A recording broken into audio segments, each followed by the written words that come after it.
The cave was darker than anything Marcus had ever seen before. His flashlight cut through the blackness like a knife, showing wet stone walls covered in strange symbols. He had been exploring caves for 10 years, but this one was different. Very different. Marcus wiped sweat from his face.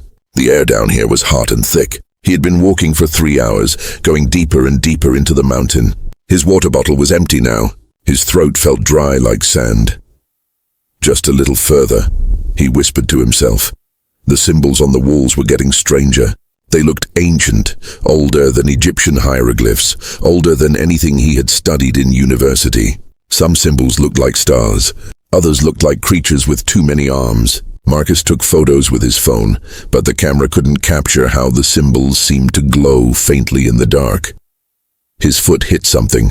Marcus looked down and saw bones. Old bones. Animal bones, he hoped. He stepped over them carefully and kept walking. Then he saw it. The tunnel opened into a massive chamber. Marcus stopped breathing for a moment. The chamber was huge, like a cathedral made by nature. Stalactites hung from the ceiling like frozen tears.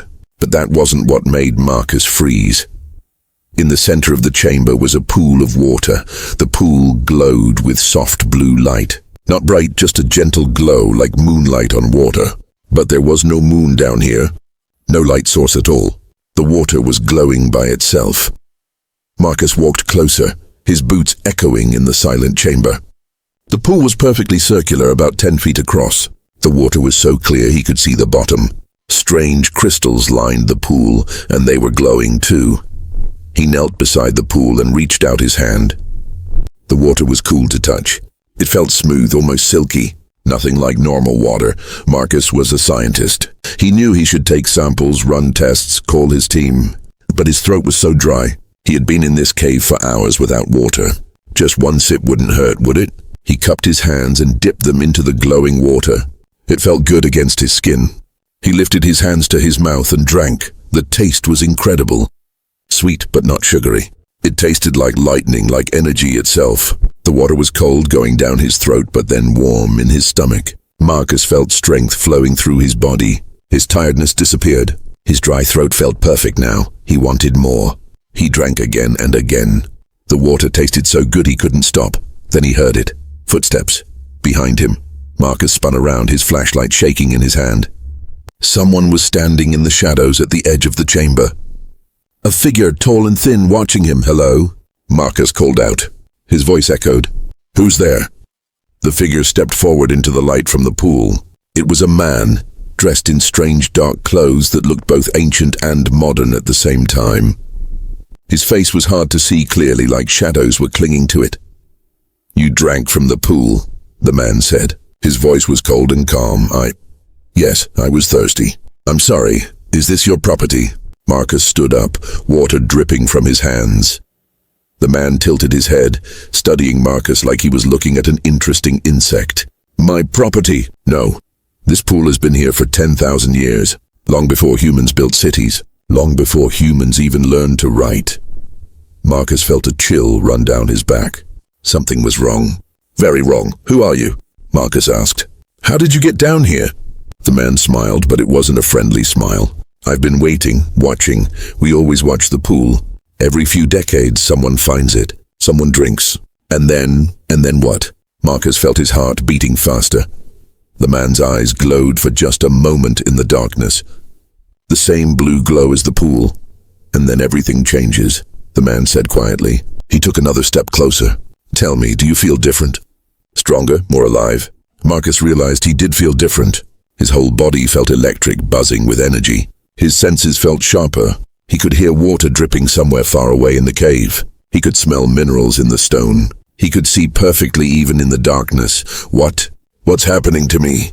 Marcus backed away from the man toward the tunnel he came from. The man laughed. It wasn't a happy sound. "You have no idea what you just became." Marcus tried to run. He turned toward the tunnel and commanded his legs to move. Nothing happened. His body wouldn't obey him. He was frozen, like his muscles had forgotten how to work. Panic flooded through him. "What did you do to me?" Marcus shouted. "Not me," the man said, walking closer. "The water. It's already beginning. The change. By tomorrow morning, you won't be fully human anymore." Marcus's vision started to blur. The blue glow from the pool seemed to get brighter and brighter. Or maybe his eyes were glowing now too. "Please," Marcus whispered. "I don't understand." The man's face was right in front of him now. "Sleep now. When you wake up, everything will be different. Everything." The world went black. Marcus fell. Marcus opened his eyes. White ceiling, white walls, white light everywhere. This wasn't the cave. Where was the cave? He tried to sit up. His body moved easily, too easily, like he weighed nothing at all. Marcus looked down at his hands. They looked normal, but they felt different. Powerful, like they could crush steel if he wanted. The room was small and empty. Just a bed, a chair, and a door with no handle.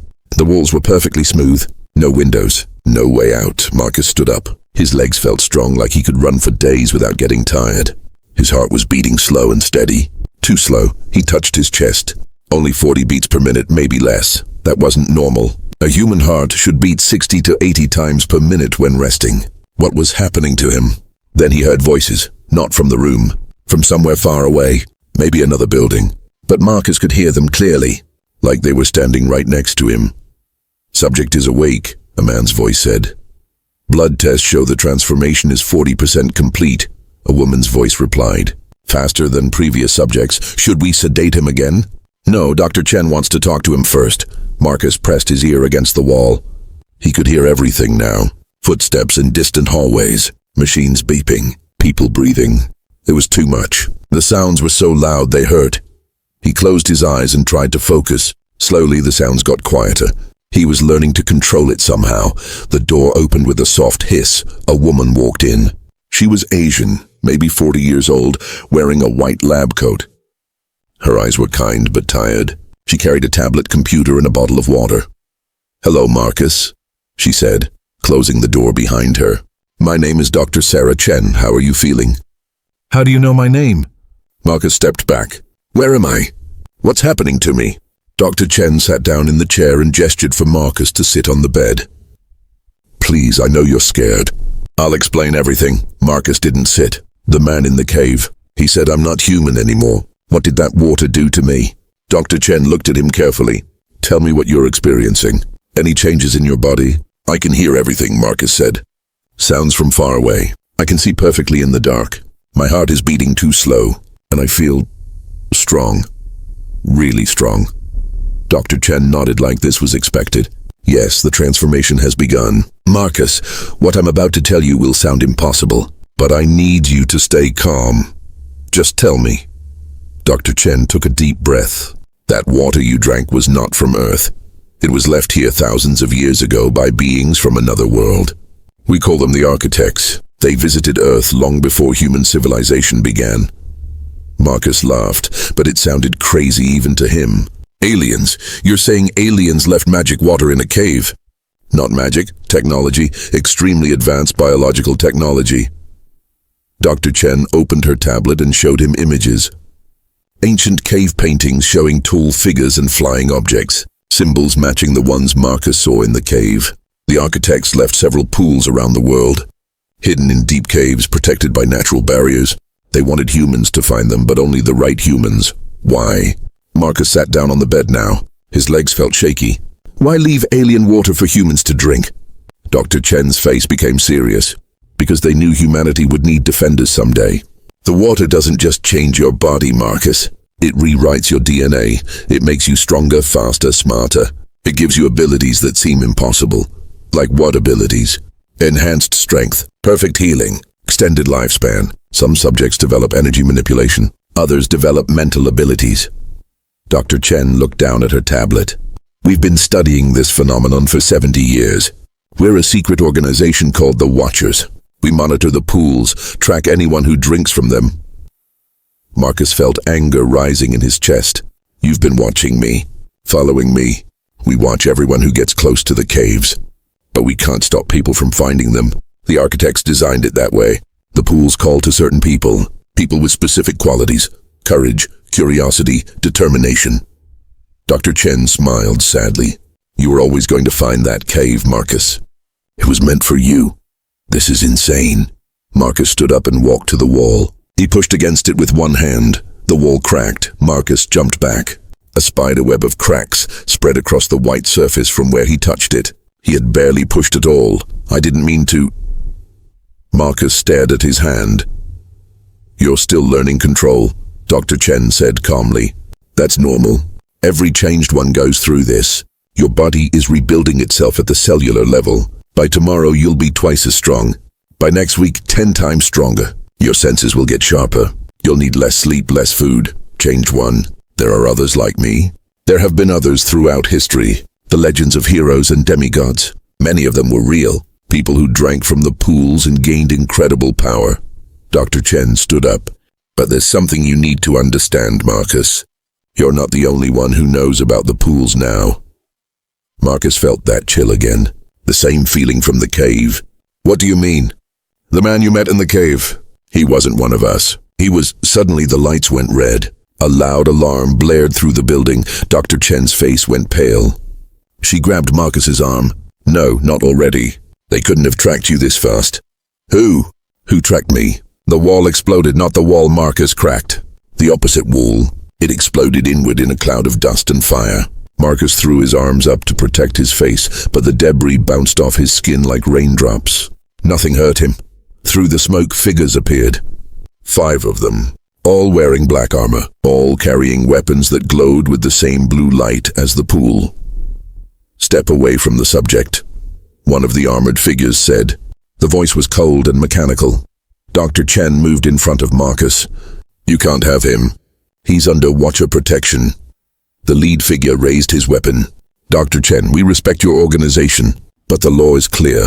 All changed ones must be eliminated. No exceptions. Run, Dr. Chen shouted to Marcus. The door behind you.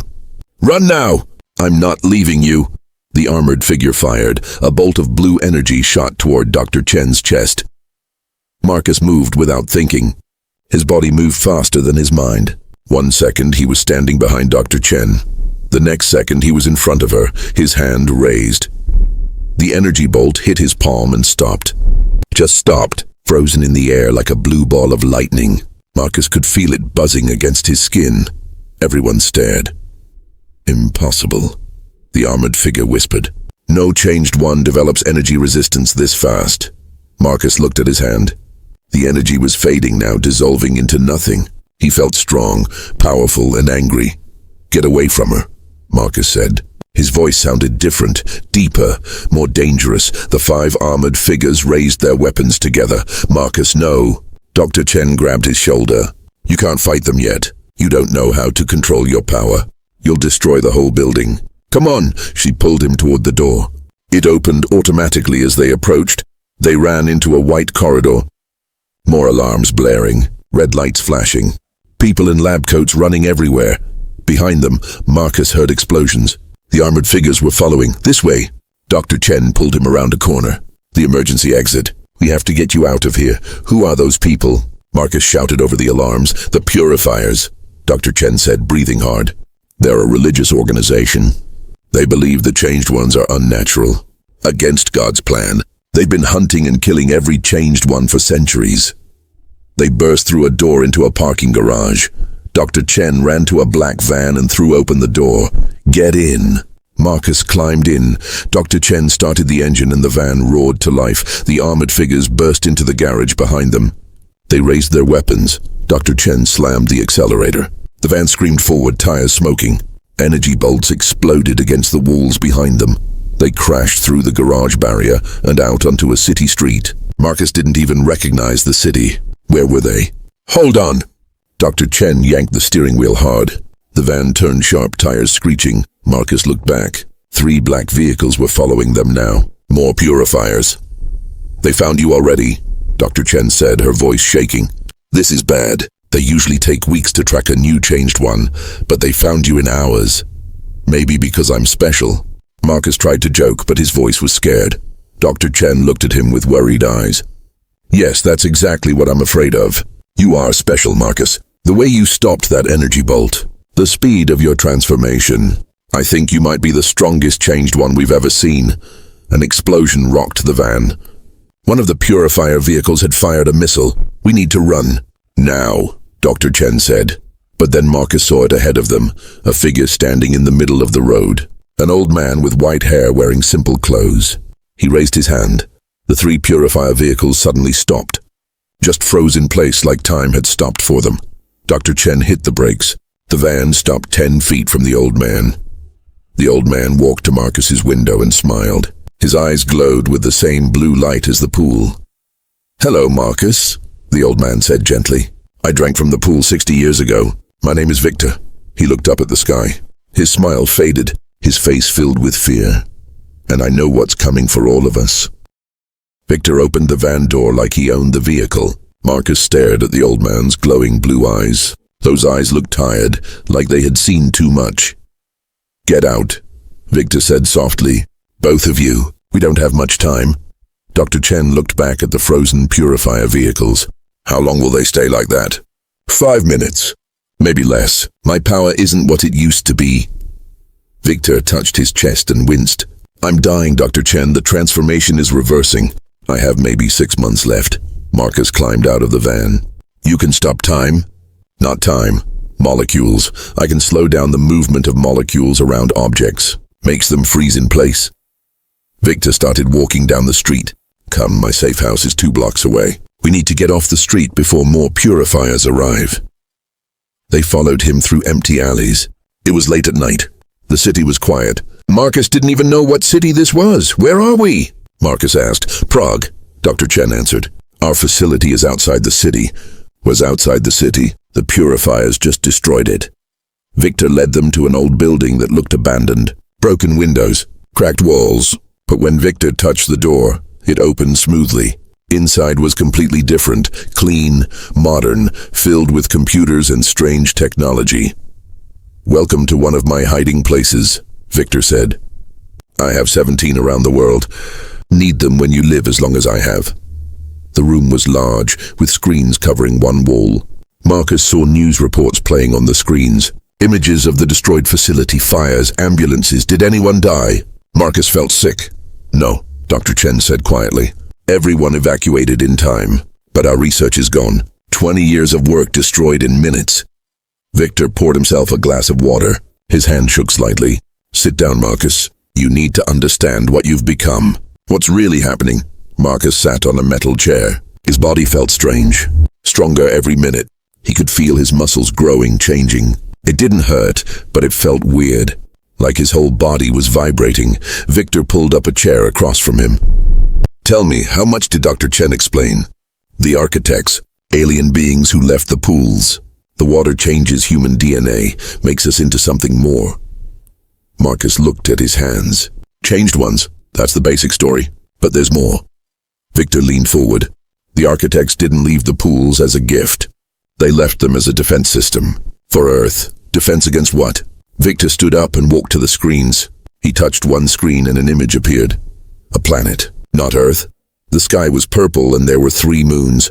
"This is Kragoth, homeworld of the Krath Empire, a species that conquered 40 planets in their galaxy. They consume worlds, Marcus. Strip them of resources and move on. 50,000 years ago, the architects fought a war against the Krath. The architects lost."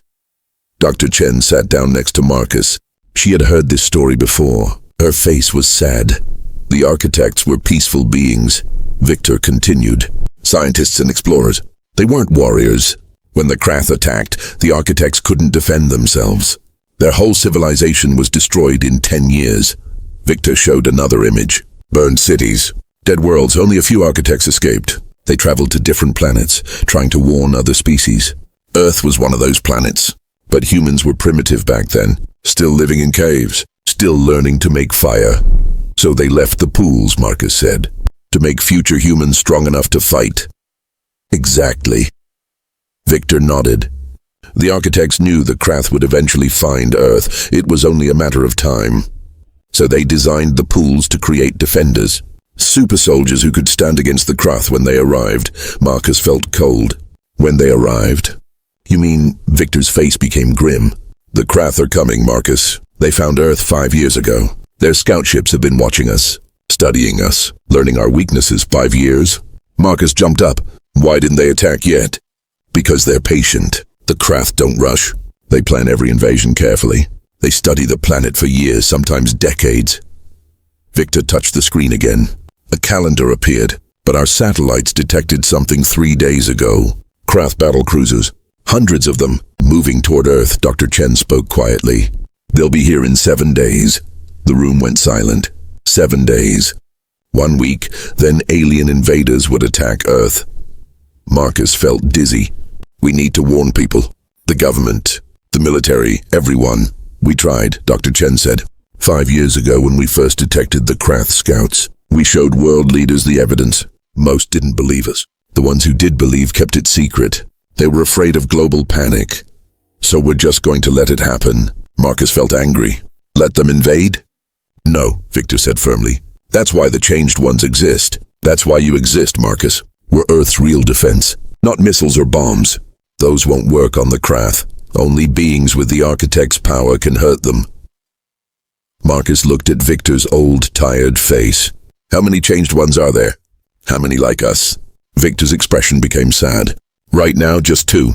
You and me. 2? Marcus couldn't believe it. Just 2 people to defend the entire planet? There were more, Victor said. Over the centuries, maybe 50 people drank from the pools. But the purifiers hunted them down, killed them.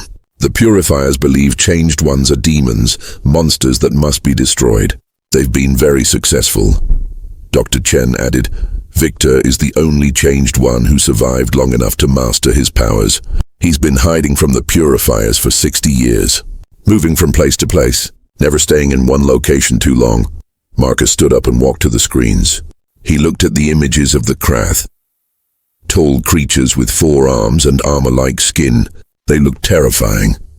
I've had my powers for less than 1 day, Marcus said. How am I supposed to fight those things in 7 days? You're not ready, Victor admitted. Normally, a changed one needs years to fully develop their abilities, to learn control, to reach their full potential. But we don't have years. We have 1 week. Victor walked over and put his hand on Marcus's shoulder. Marcus could feel the old man's power. It was strong but fading, like a light bulb about to burn out. I'll teach you everything I know, Victor said. Everything I learned in 60 years. We'll compress it into 7 days. It will be hard, painful, but it's our only chance. What about the purifiers? Marcus asked. They're still hunting me. Let them come, Victor said. His eyes flashed with blue light. They've been trying to kill me for 6 decades. They haven't succeeded yet. Suddenly all the screens turned red. An alarm beeped. Speaking of the purifiers, Dr. Chen said, looking at a computer. They found us. 20 purifiers outside the building. More coming. Victor sighed. They're getting faster. Must have planted a tracker on one of us. Marcus looked at his clothes. On me, in the facility? Probably a nano tracker, Dr. Chen said. Microscopic. Injected when they fired at us. The building shook. An explosion somewhere below them. They're not wasting time, Victor said. He walked to a wall and pressed his hand against it. The wall slid open, revealing a tunnel. This leads to the subway system. We can escape through there, but Marcus didn't move. He looked at the screens showing the purifiers outside. 20 of them, all armed, all ready to kill. I'm tired of running, Marcus said. Victor turned to look at him. Marcus, you're not ready to fight them yet. You haven't learned control. You could hurt innocent people. You just said we have 7 days until the invasion. We can't spend those 7 days running and hiding. Marcus walked toward the stairs leading down. If I'm going to be Earth's defender, I need to start acting like it. Marcus, wait. Dr. Chen reached for him, but Marcus was already moving. He ran down the stairs faster than he thought possible. His body felt like lightning. Each step took him down 5 stairs at once. He burst through the front door onto the street. 20 purifiers pointed their weapons at him. Stand down, changed one, the lead purifier said. You're outnumbered. Marcus looked at them. His heart was beating fast, but not from fear, from excitement, from power. He could feel energy building in his chest. Blue light started glowing under his skin. No, Marcus said. You're outnumbered. He raised his hands and pushed. A wave of blue energy exploded from his palms. It hit the purifiers like a tsunami. They flew backward, crashing into cars and walls. Their weapons shattered, but Marcus had pushed too hard. The energy wave didn't stop.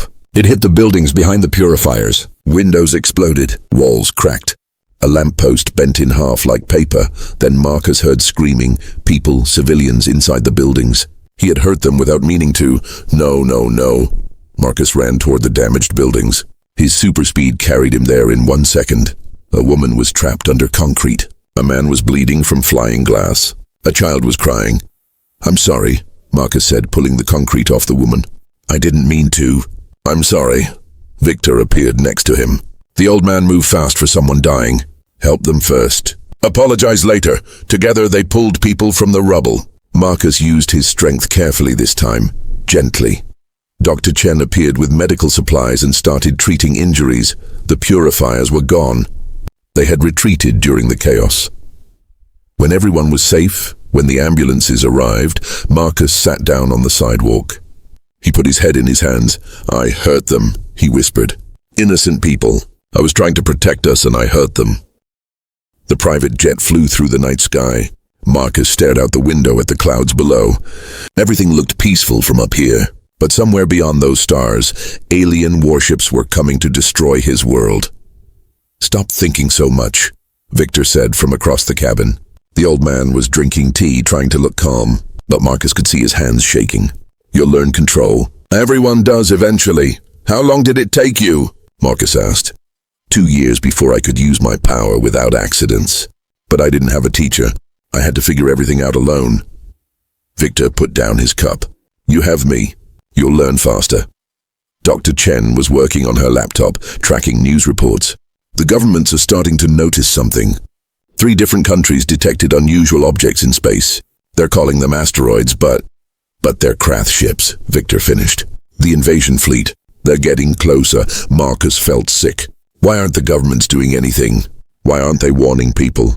Because warning people would cause panic, riots, chaos. Victor closed his eyes. Maybe they're right. Maybe it's better if people don't know until the end. "That's not right," Marcus said angrily. "People deserve to know. They deserve a chance to say goodbye to their families." To what?" Victor opened his eyes. They glowed softly in the dim cabin light. "There's nowhere to run, Marcus. Nowhere to hide. If we fail, everyone on Earth dies. Every man, woman, and child. Every animal. Every plant. The Krath will strip our planet clean and move on." The jet landed in Rome 2 hours later. A black car was waiting for them at the private airport. No driver. Victor got behind the wheel. "The Vatican is heavily guarded," Dr. Chen said as they drove through the empty streets. It was 3 in the morning. "How do we get inside?" "We don't break in," Victor said with a small smile.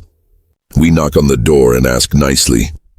20 minutes later, they stood outside the Vatican walls. Huge stone barriers that had stood for centuries. Guards patrolled the top. Security cameras watched every angle. Victor walked up to a small wooden door in the wall. He knocked 3 times, then twice, then once. The door opened. A priest stood there. Young, maybe 30 years old. He looked at Victor and nodded. "She's been expecting you," the priest said in Italian. Victor answered in perfect Italian. They spoke for a minute, then the priest stepped aside. "Follow me," Victor said to Marcus and Dr. Chen. "And don't speak unless the architect speaks to you first. She values respect above all else." They walked through dark corridors beneath the Vatican. Marcus could hear his own heartbeat echoing off the stone walls. They went downstairs, deeper and deeper underground. Finally, they reached a metal door that looked completely out of place in the ancient stone corridor. The door was smooth and silver, covered in glowing symbols that looked like the ones Marcus saw in the cave. Victor pressed his hand against the door. The symbols glowed brighter. The door slid open silently. Inside was a room that didn't belong on Earth. The walls were made of some kind of crystal that pulsed with soft light. Strange devices floated in the air, spinning slowly. Images appeared and disappeared like holograms. And in the center of the room, sitting in a chair that seemed to be made of solid light, was the architect. She looked human. Almost. Tall and thin, with pale skin that seemed to shimmer. Her eyes were silver, not blue. Not any color that existed naturally. Her hair was long and white, floating around her head like she was underwater. "Victor," she said. Her voice sounded like music and wind. "You look terrible. The transformation is reversing faster than I predicted." "Hello, Arya," Victor said softly. "It's good to see you too." The architect Arya looked at Marcus. Her silver eyes studied him like she could see through his skin, through his bones, into his soul. "This is the new one," she said. "The one who drank from the Prague pool. I felt it when it happened. Such power, such potential." She stood up. "Come closer, Marcus. Let me see what you're becoming." Marcus walked forward slowly. His legs felt heavy. Being near Arya felt like standing next to a star. Raw power radiated from her. Arya reached out and touched Marcus's forehead with one finger. Suddenly Marcus saw everything. He saw Earth billions of years ago. Empty. No life. Then he saw the first cells forming in the ocean. The first fish. The first animals walking on land. Dinosaurs rising and falling. Mammals spreading across the world. And finally, humans. Building, learning, growing. But then he saw the Krath. Their ships darkened the skies of peaceful worlds. They consumed everything, left nothing behind but dead planets. World after world fell to their empire. Then Marcus saw the architects, beautiful beings of light and wisdom. They tried to reason with the Krath, tried to make peace. The Krath slaughtered them. Marcus saw Arya's home world burning, saw her people dying, saw the last architects fleeing in their ships, scattered across the galaxy. Arya pulled her finger away. Marcus gasped and fell to his knees. "Now you understand," Arya said quietly. "Now you know what's coming." Marcus looked up at her. "Why didn't you stop them? You're so powerful.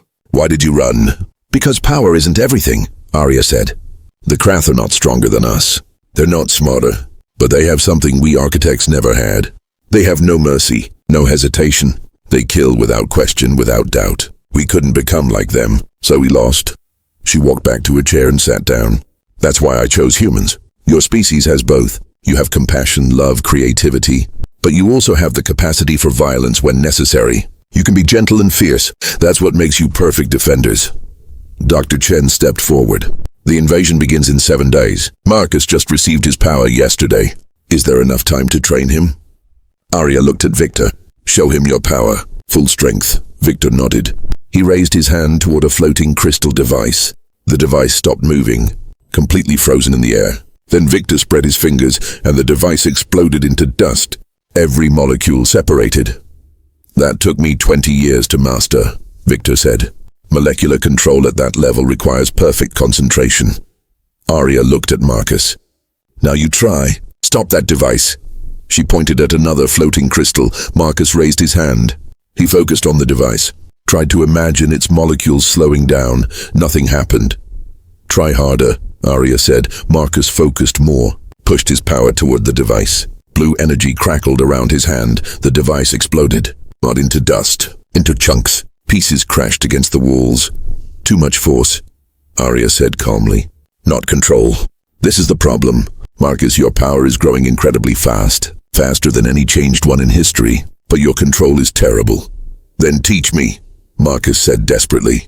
"Please, I need to learn." Arya stood and walked to him. "I can't teach you in 7 days what took Victor 60 years, but I can give you something better, something dangerous." She touched Marcus's forehead again. This time it hurt. Marcus screamed. Fire burned through his brain. Images flooded his mind.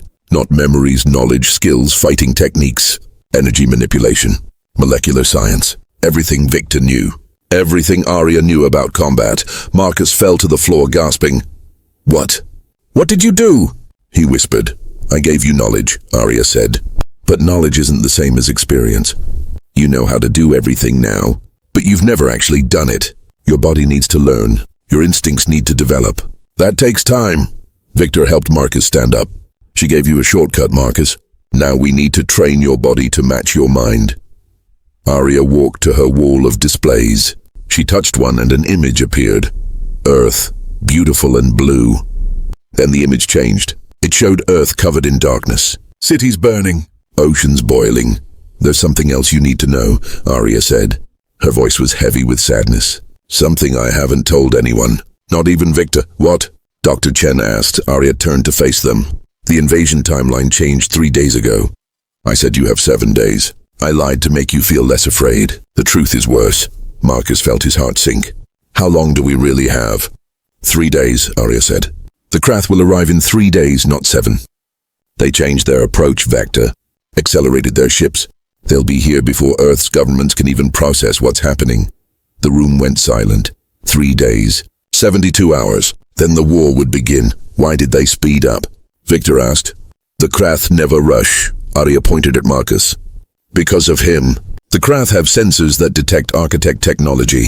When Marcus drank from the pool, when his transformation began, they detected it. They know Earth has a defender now, so they're attacking early before he's ready. It's my fault, Marcus said. His voice cracked. The invasion is early because of me. No, Arya said firmly.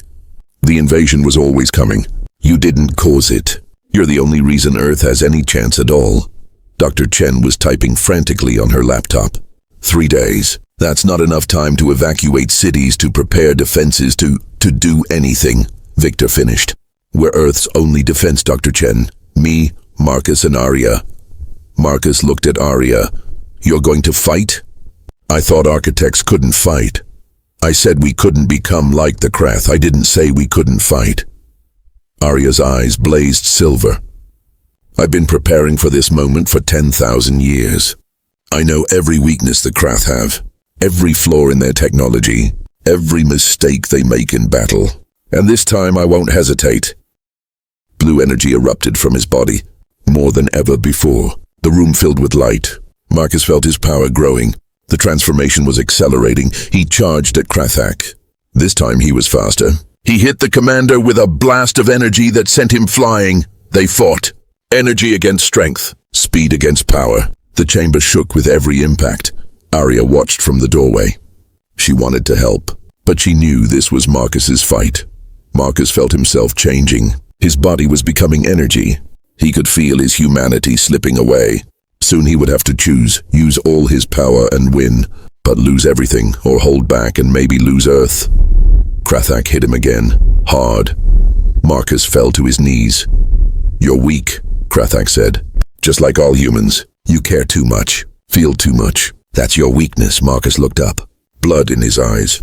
No, that's my strength. He thought about his family, his friends, all the people on Earth, the children, the families, everyone who deserved to live, and he made his choice. Arya, Marcus said. Tell Victor I understand now. Tell him goodbye. Marcus, no, Arya started, but it was too late. Marcus released everything, every bit of power in his body. His form exploded into pure blue energy. He became light itself, and in that moment Marcus was everywhere. He could see the entire command ship, see every Krath soldier, see every system. He raised his consciousness and pushed. The command ship's power core exploded. Then the weapons.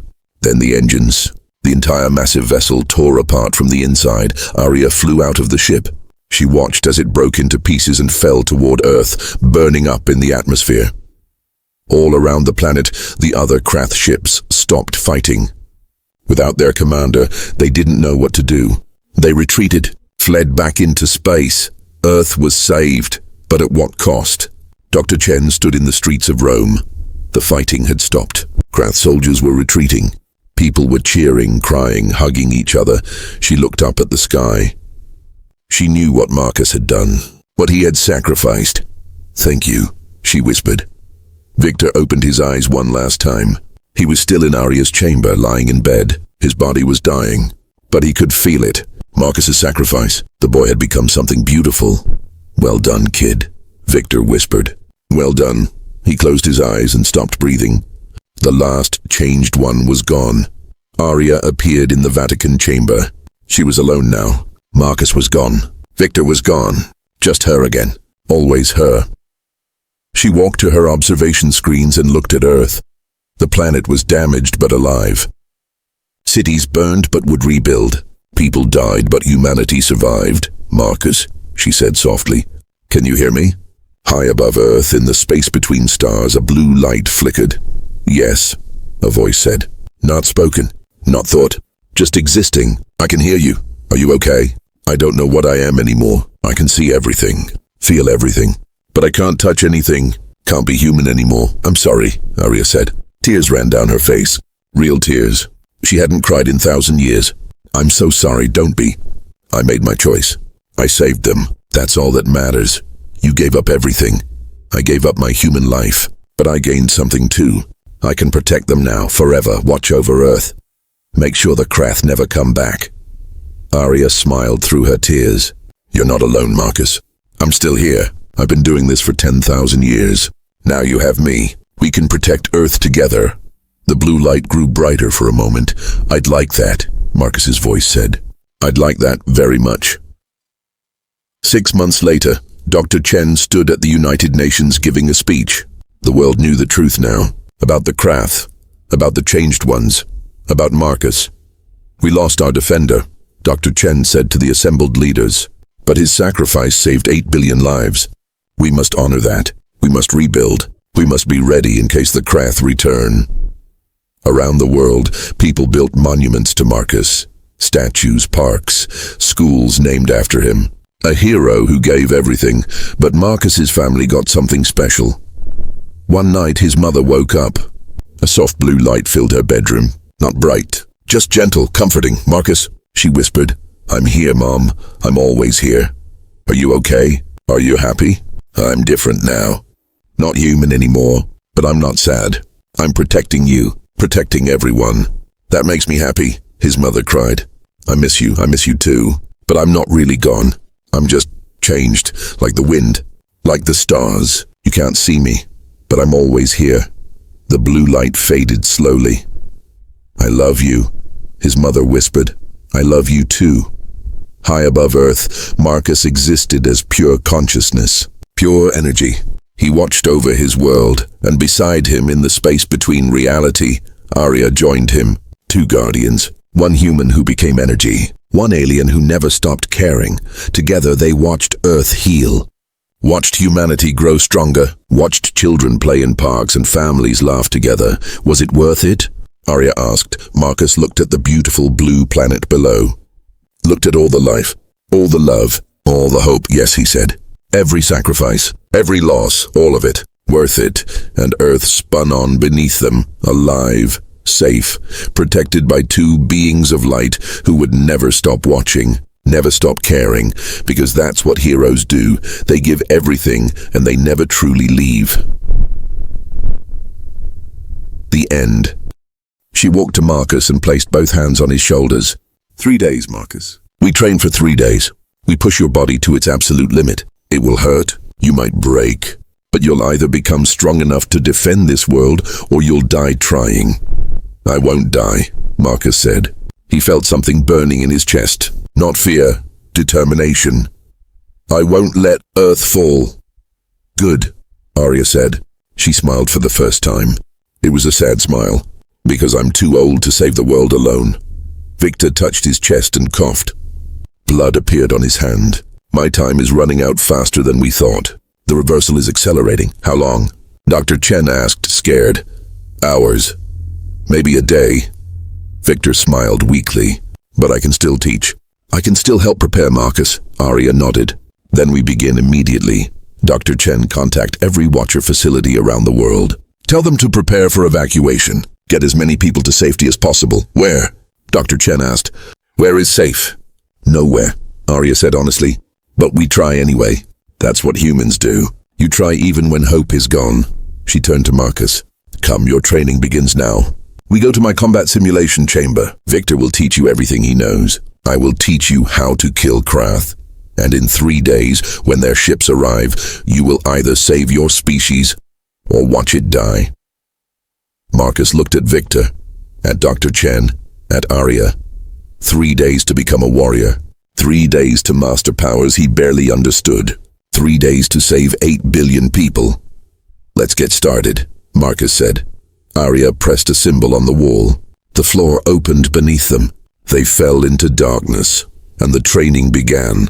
3 days passed like a nightmare. Marcus barely slept, barely ate. Every moment was training, fighting, learning. His body was pushed beyond human limits, beyond anything he thought possible. In Arya's combat chamber, he fought holographic Krath soldiers. At first they destroyed him easily. Their forearms moved too fast. Their armor was too strong. But Marcus learned. Every time he died in the simulation, he came back stronger. Victor taught him molecular control. How to freeze objects. How to vibrate matter until it shattered. The old man grew weaker each day, but he never stopped teaching. "Focus on the space between atoms," Victor said, his voice weak. He was sitting now, too tired to stand. "Everything is mostly empty space. Control that space and you control everything." On the second day, Victor collapsed. Dr. Chen caught him before he hit the floor. "I'm sorry," Victor whispered. "I don't have much time left." Maybe hours, but he kept teaching from his bed, kept sharing every secret he learned in 60 years. Arya taught Marcus about the Krath, their weaknesses, their battle tactics, their technology. "They wear armor that absorbs energy weapons," Arya explained, showing Marcus holographic images. "But the armor has gaps, here, at the joints, here, at the neck. That's where you strike." "What about their ships?" Marcus asked. His hands were bleeding from training. His whole body ached. But he couldn't stop. "Their ships have shields that deflect missiles and bullets, but architect energy passes through. Your power can hurt them." Arya created a hologram of a Krath warship. "The power core is here in the center. Destroy that, and the whole ship dies." By the third day, Marcus could do things he never imagined. He could move faster than sound. He could create shields of blue energy that stopped bullets. He could release energy blasts that destroyed targets half a mile away, but it wasn't enough. "How many Krath ships are coming?" Marcus asked. Arya's face was grim. 300 battle cruisers. Each one carries 5,000 soldiers. That's 1.5 million Krath warriors. Marcus felt sick. How can 3 people fight 1.5 million soldiers? "We can't," Arya said simply. "But we don't need to fight all of them. We need to destroy their command ship, kill their leader. Without leadership, the Krath become confused, disorganized. That gives Earth's military a chance to fight back." On the morning of the third day, Victor called Marcus to his bedside. The old man looked terrible. His skin was gray. His eyes were dim. The blue glow was almost gone. "Marcus," Victor whispered. "Come closer." Marcus knelt beside the bed. "Save your strength. I need to tell you the final secret," Victor interrupted. He grabbed Marcus's hand with surprising strength. "The last thing you need to know. The thing Arya won't tell you." "What secret?" Victor coughed. "More blood. To defeat the Krath command ship. To destroy their leader. You'll need to use all your power at once. Every bit of energy in your body released in one moment." "Okay, I can do that." "No, you don't understand." Victor's eyes filled with tears. "Using all your power at once will transform you completely, permanently. You won't be human anymore, Marcus. You'll become pure energy, like the architects, immortal, powerful, but alone forever." Marcus felt cold. "What do you mean alone?" "You'll exist as consciousness without form. You'll be able to watch the world, to protect it, but you'll never touch anyone again. Never hug your family. Never feel rain on your skin. Never taste food. Never sleep. Never die." Victor squeezed his hand. "You'll save everyone, but lose everything that makes you human." Does Arya know this? She knows. She did the same thing 10,000 years ago. That's why she looks human but isn't. She's just energy pretending to have a body. She's been alone for 10,000 years, Marcus. Watching humanity grow. Wanting to help, but knowing she can never truly be part of it. Marcus sat back. His mind raced. Save the world but lose his humanity. Never see his family again. Never be normal again. Is there another way? Marcus asked. Victor smiled sadly. Maybe, but I don't know it. I never had enough power to try. He coughed again, harder. Promise me something, Marcus. Whatever you choose, make sure it's your choice. Don't let anyone force you. Not Arya, not duty, not even love of humanity. Choose for yourself, I promise. Victor closed his eyes. Good, now go. The Krath will be here soon. Make me proud. Marcus started to leave, but Victor grabbed his hand one more time. Marcus, thank you for giving my last days meaning. I've been alone for so long. It was nice to have a student, a friend. Victor's voice became very quiet. Tell Arya, tell her I forgive her for everything. Tell her to stop feeling guilty. Tell her to finally be happy. Tell her yourself, Marcus said. You're not dying today, but Victor was already asleep. His chest rose and fell slowly. Each breath might be his last. Marcus found Arya in her observation room. She was watching screens showing Earth from space. The planet looked so beautiful, so peaceful. They're here, Arya said without turning around. Marcus looked at the screens. His heart stopped. The sky above Earth was filled with ships. Hundreds of them, massive warships that blotted out the stars. They were arranged in formation surrounding the planet like a net. "It's time," Arya said. She turned to face him. Her silver eyes were sad. "Ready?" "Victor told me the truth," Marcus said, "about what happens if I use my full power." Arya's expression didn't change. "I see. You were going to let me do it without knowing. Would you have trained as hard if you knew?" Arya asked. "Would you have pushed yourself if you knew the cost?" "That's not fair. War isn't fair, Marcus. The Krath aren't fair. They'll kill everyone without hesitation, without mercy." Arya walked to him. "But Victor was right. It should be your choice, so I'm giving you one now. Fight with the power you have now. Maybe we'll win. Probably we'll lose, or use everything. Guarantee victory, but lose your humanity forever." "There has to be another way." "There isn't. I've searched for 10,000 years. This is the price of saving worlds." Arya touched his face gently. "I'm sorry, Marcus. I'm sorry the universe is cruel. I'm sorry you have to make this choice. But that's what heroes do. They make the impossible choices no one else can make." The building shook. An explosion somewhere above them. "They're attacking." Dr. Chen's voice came through speakers. "Krath dropships landing in major cities. Rome, Paris, New York, Beijing, Tokyo. They're everywhere." Arya created a hologram showing Rome. Krath soldiers were in the streets. Four-armed giants in black armor, carrying weapons that fired red energy. People were running, screaming. Human soldiers fired guns. Tanks fired shells.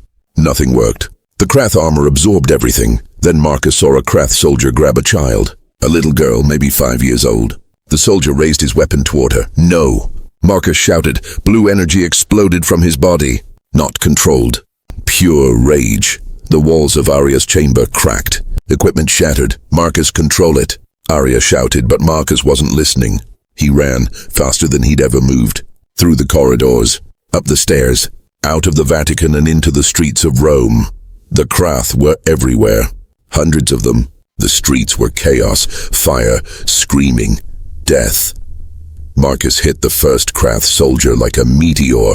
The alien flew backward, crashed through a building wall. Marcus didn't stop. He moved to the next one, punched through its armor. The Krath fell. More soldiers turned to face him. They fired their weapons. Red energy bolts filled the air. Marcus raised his hand. A blue shield appeared. The bolts bounced off harmlessly. Then Marcus pushed his hand forward. A wave of blue energy exploded outward. 20 Krath soldiers flew backward like leaves in a storm, but more kept coming. Hundreds, thousands. "You can't save everyone." Arya's voice appeared in his mind. Telepathy. "Focus, Marcus." "The command ship. That's the target." Marcus looked up. In the sky, above all the other ships, was one massive vessel. Bigger than the others, covered in weapons. "The command ship, how do I get up there?" Marcus thought back. "Fly," Arya said. "You have the power. Just believe you can." Marcus crouched down. He thought about rising, about flying. Blue energy surrounded his body, and he shot into the sky. The wind screamed past him. The ground disappeared below. In seconds he was above the clouds, above the other ships, heading straight for the command vessel. Krath fighter ships appeared around him. Small, fast ships. They fired energy weapons. Marcus dodged. His body twisted in the air like a bird. He was flying. Actually flying. He raised his hands and fired back. Blue energy bolts destroyed 2 fighters. Then 3 more. Then 5. But there were too many. They kept coming. "Arya, I need help." Marcus shouted. "I'm coming," her voice said calmly. A streak of silver light shot past Marcus. "Arya." She moved even faster than him. Her form was pure energy now, no longer pretending to be human. She looked like a living star. Together they destroyed dozens of fighters. The sky filled with explosions. Finally they reached the command ship. It was enormous up close, like a floating city. "The entrance is there," Arya pointed to a hangar bay. "We go in, find the commander." "And this." They flew into the hangar. Immediately, hundreds of Krath soldiers opened fire. Arya created a shield that protected them both. "Stay behind me. I'll clear a path." She raised her hands and released a wave of silver energy. Krath soldiers disintegrated, not killed, completely erased from existence. Marcus stared. That was architect power at full strength. Terrifying. They ran through the ship's corridors. More Krath appeared. Marcus fought alongside Arya. His blue energy and her silver energy filled the hallways with light. Finally, they reached a massive door. Behind it, Marcus could sense something powerful, something ancient. "The commander is in there," Arya said. "Are you ready?" Marcus nodded. His whole body was shaking, not from fear, from power. He had so much energy inside him. It wanted to explode. The door opened. Inside was a chamber filled with darkness. And in the center, sitting on a throne made of bone, was the Krath commander. He was huge, twice as tall as a normal Krath. His forearms were covered in scars. His eyes glowed red. When he spoke, his voice shook the room. "Architect," the commander said, "I wondered if any of you survived. And you brought a pet. How sweet. This ends now, Krathak," Arya said. "Leave Earth or die," Krathak laughed. "You couldn't stop us 10,000 years ago. You can't stop us now. Your species is dead, Architect. Accept it." "My species, yes," Arya said. "But humans are different. They fight. They survive. And she pointed at Marcus, "he will destroy you." Krathak looked at Marcus. "That child. He's barely transformed. He has no control, no experience. He's nothing." "Then fight me," Marcus said. His voice was steady, confident. "Prove I'm nothing." Krathak stood from his throne. He was massive, terrifying. "With pleasure." The commander moved faster than Marcus expected. One moment he was on his throne. The next moment he was in front of Marcus, all four fists swinging. Marcus barely blocked in time. The impact sent him flying backward. He crashed through a wall. Krathak followed. He grabbed Marcus with two hands and threw him across the room. Marcus hit the ceiling, then the floor. Pain exploded through his body. "Is this Earth's defender?" Krathak mocked. "Pathetic." Marcus stood up slowly. Blood dripped from his mouth. But he smiled. "I'm just getting started."